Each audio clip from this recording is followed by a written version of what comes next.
İnsan beyni bədənimizin ən sirli və ən güclü orqanıdır. Orta hesabla cəmi 1,4 kiloqram çəkiyə malik olsa da, bütün bədən fəaliyyətini idarə edir.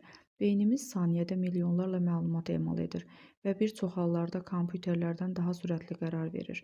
Maraqlıdır ki, beyin özü ağrı hiss etmir, amma bədəndəki ağrıları tanıyır və analiz edir.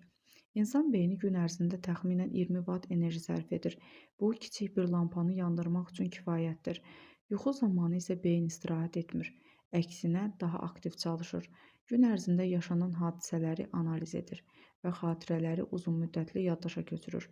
Daha bir inanılmaz fakt odur ki, beynimiz reallıqla xəyalı hər zaman ayırd edə bilmir. Buna görə də sadəcə qorxulu bir fikir belə ürək döyüntüsünü artıra bilər. Bundan əlavə beynimiz neqativ məlumatları pozitiv məlumatlardan daha tez yadda saxlayır. Ən maraqlısı isə odur ki, öyrənmək və yeni vərdişlər qazanmaq beynin strukturunu dəyişir. Bu xüsusiyyət neyroplastiklik adlanır və o göstərir ki, insan beyni ömür boyu inkişaf edə bilər.